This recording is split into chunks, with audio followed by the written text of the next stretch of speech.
बजहर प्यार की दुनिया में जो नाकाम होता है।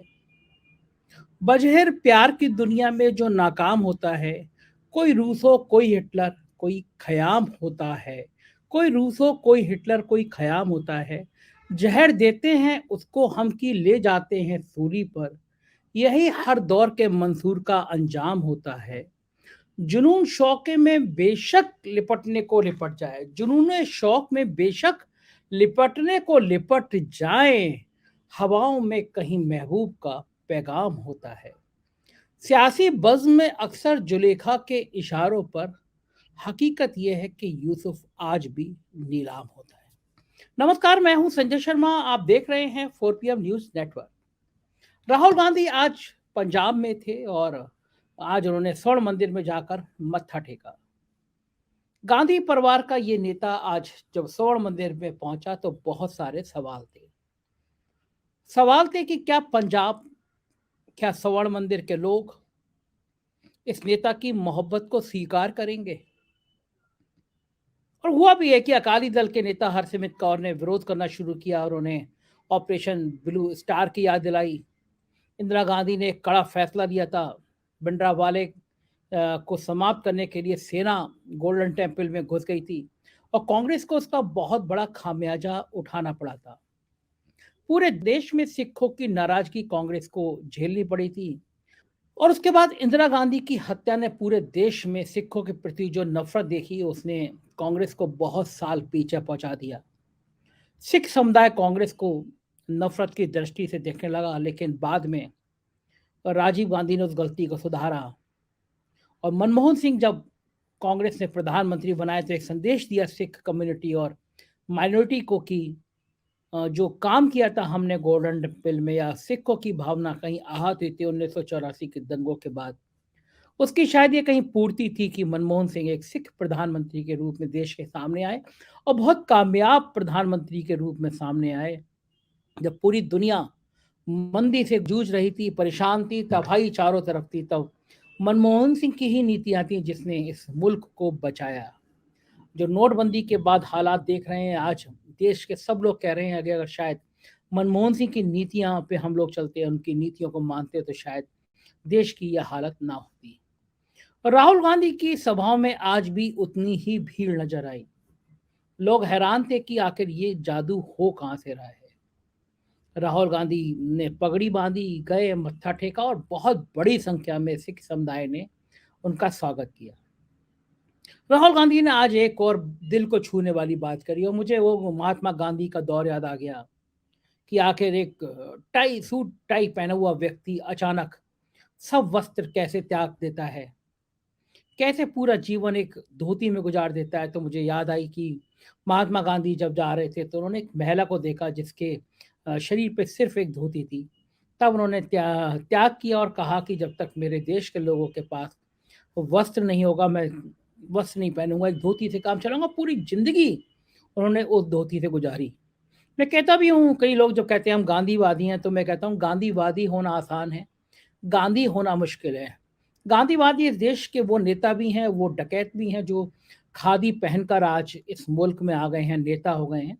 वो सब अपने आप को गांधीवादी कहते हैं, मगर इस मुल्क में गांधी होना मुश्किल है, क्योंकि जब आप गांधी होंगे तो आपको एक धोती पहनकर समाज में रहना पड़ेगा, पूरा जीवन एक धोती में गुजारना पड़ेगा। राहुल गांधी ने आज बताया कि टी शर्ट केवल जो टी शर्ट उनकी इतनी विवादों में है उसके पीछे कारण क्या है। उन्होंने कहा कि मध्य प्रदेश में छोटी बच्चियां आई और ठंड से कांप रही थी, तब तक मुझे लगा जब तक मैं भी नहीं कांपूंगा तब तक मैं भी कोई स्वेटर नहीं पहनूंगा। सुनिए राहुल गांधी का बड़ा मार्मिक करने वाला ये जो बयान है आज, और लोगों ने सराहा कि एक गांधी परिवार का एक ऐसा शख्स जिसके पास कोई दौलत की कमी नहीं थी, जिसके पास कोई ताकत की कमी नहीं थी, कैसे अचानक देश को पैदल नापने चल पड़ा और पूरा देश उसके स्वागत में उठ खड़ा हुआ। सुनिए आज राहुल गांधी ने क्या कहा अपनी टी शर्ट को लेकर। इनको अभी तक समझ नहीं आ रही बात, ये सफेद टी शर्ट क्यों पहना है। मैं आपको बताता हूं क्यों पहना हूं। यात्रा शुरू हुई, सुबह सुबह क्या हुआ, 6 बजे हम निकलते हैं, 3 गरीब बच्चे मेरे पास आ गए, फटी हुई शर्ट थी, और जब मैंने उनको ऐसे पकड़ा, हाथ लगाया, फोटो लेना चाहते थे, जैसे मैंने उनको पकड़ा वो कांप रही थी, ठंड से कांप रही थी, और फिर मैंने देखा पतली सी शर्ट थी। उस दिन मैंने निर्णय ले लिया कि जब तक मैं नहीं कांपूंगा मैं टी शर्ट पहनूंगा। जब कांपना शुरू हो जाएगा, जब मुझे अच्छी मतलब ठंड लगने लगेगी, जबरदस्त कठिनाई होगी, तो फिर मैं स्वेटर पहनने का सोचूंगा, मगर उससे पहले नहीं करूंगा। मैं उनको मैसेज देना चाहता हूं, उन 3 लड़कियों को देना चाहता हूं कि अगर आपको ठंड लग रही है तो फिर राहुल गांधी को भी ठंड लगेगी। जिस दिन आपने स्वेटर पहन लिया उस दिन राहुल गांधी स्वेटर पहन ले। भारतीय जनता पार्टी समझ रही है कि जिस राहुल गांधी को पप्पू बनाने में उसने हजारों करोड़ रुपए खर्च कर दिया, कॉर्पोरेट हाउस थे, मीडिया हाउस थे, बड़े बड़े ताकत लगी हुई थी कि राहुल गांधी की छवि पप्पू बना दी जाए। लेकिन भारत जोड़ो यात्रा ने इस सारे मिथक को तोड़ दिया है। लोग हैरान है कि इतनी भीड़ आखिर भारत जोड़ो यात्रा में आ कहां से रही है। राहुल गांधी के संग चलने को लोग दीवाने हो जा रहे हैं। इस ठंड में जहां पे आप बिल्कुल कहते हैं ना, हाड़ मांस गलाने वाली ठंड है, आपका मन नहीं करता है रजाई से निकले, लेकिन लोग रजाई का मोह छोड़कर और राहुल गांधी के साथ सुबह 6 बजे से यात्रा में शामिल हो जाते हैं। माँ सोनिया बीमार हैं, दिल्ली में हैं, एक बेटे का दर्द है, वो बार बार आते हैं, माँ को देखते हैं और लोग बताते हैं पूरी पूरी रात माँ के पास बैठे रहते हैं और सुबह फिर वो यात्रा शुरू कर देते हैं। गजब का एक मैं कहूँगा कि शायद उन्होंने वास्तव में अपने शरीर को साध लिया है। और ये हमने जो नेताओं के नाटक वाले दौर देखे हैं पिछले दिनों में, और जो हमने हिंदुत्व के नाम पर और जो भगवान के नाम पर, जो हमने आस्थाओं के नाम पर जो नौटंकी देखी है, राहुल गांधी अब इससे कहीं आगे निकलते हुए दिख रहे हैं। और अ, मैं उनकी ज़िंदगी को देखता हूँ तो मुझे भी लगता है कि वास्तव में इस आदमी ने कभी पलट के कहा नहीं। लोग उसको पप्पू कहते थे, उसकी मज़ाक उड़ाते थे, लेकिन वो खामोश रहता था। लेकिन सब्र करते-करते आज वो उस मुकाम पर पहुँचा है कि जब देश उसके साथ खड़ा हो रहा है, बड़ी बात है ये। एक राजनेता इस तरह सड़कों पर निकल रहा है और देश उसके साथ खड़ा हो जा रहा है। बहुत बड़ी संख्या बात है और ये भीड़ लगातार बढ़ रही है। पंजाब में जहाँ पे कांग्रेस ने हिट विकेट किया था, उसके बड़े नेता छोड़ के चले गए थे, सफाया हो गया था, लेकिन आज पंजाब में भी राहुल गांधी के स्वागत में जो भीड़ उमड़ी है, उसने कमाल कर दिया है। लोग हैरान है कि इतनी भीड़ आखिर राहुल गांधी के स्वागत में आ कहाँ से रही है। तो कांग्रेस के अलावा भी देश की कुछ बड़ी खबरें रहीं। दिल्ली में कानून व्यवस्था लगातार खराब होती जा रही है। आज दिन दहाड़े एक एएसआई को चाकू घोंप कर दिन दहाड़े भीड़ के बीच में उसकी हत्या कर दी गई। राजधानी में जो हो रहा है वो बड़ा हैरान करने वाला है। एक लड़की को नए साल के पहले दिन 13 किलोमीटर तक घसीट के मार दिया जाता है। दिल्ली में एएसआई की हत्या कर दी जाती है और उसके बाद लगातार हंगामे हो रहे हैं। ये बताता है कि कहीं न कहीं राजधानी में पूरी कानून व्यवस्था ठप हो चुकी है।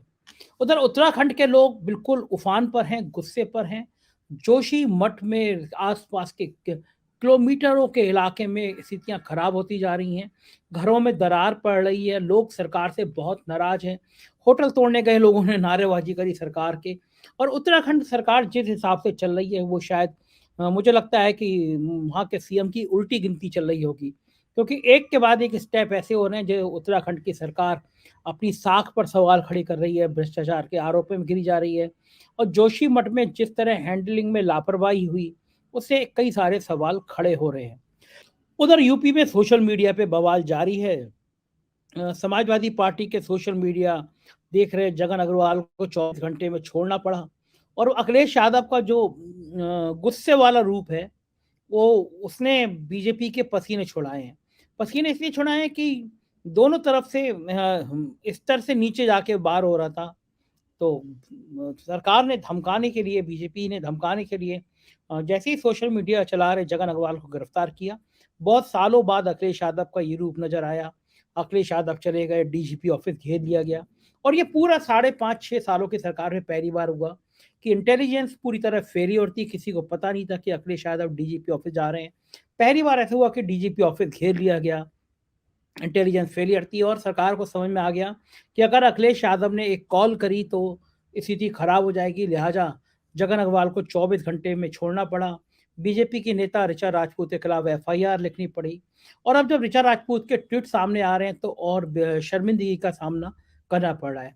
दरअसल इस बार में बीजेपी इसलिए बैकफुट पर आ गई कि जब दोनों तरफ से स्तरहीन ट्वीट शुरू हुए तो समाजवादी पार्टी की सोशल मीडिया ने भारतीय जनता पार्टी के वो कारनामे सामने लाने शुरू कर दिए जिसकी किसी ने कल्पना नहीं करी थी। आप सोचिए, आप में से कितने लोग ऐसे हो जो जानते होंगे कि संघ की शाखा से निकला एक स्वयंसेवक जो मध्य प्रदेश में कैबिनेट मिनिस्टर बनता है, राघव जी नाम है उनका, वो अपने बाथरूम में अपने नौकर के संग सेक्स करते हुए पकड़े जाते हैं।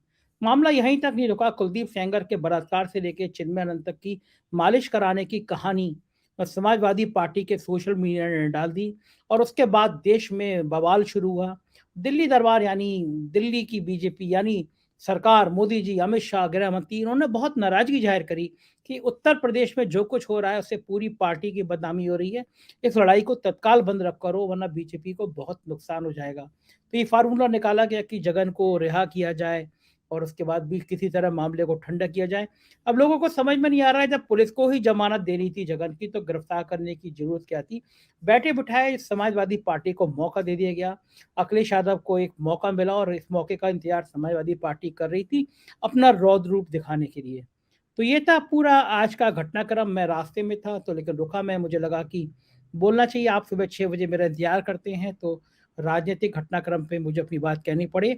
अगले कुछ दिन यात्राओं में रहूँगा, बीच-बीच में रुक के लोगों से संवाद करता रहूँगा। लोगों की राय आपको बताता रहूँगा। देखते रहिएगा 4 पीएम न्यूज़ नेटवर्क। यूपी की खबरें देखना हो तो 4 पीएम यूपी, बिहार की देखना हो 4 पीएम बिहार और गुजरात की देखना हो तो 4 पीएम गुजरात सब्सक्राइब करिएगा। शुक्रिया, थैंक यू।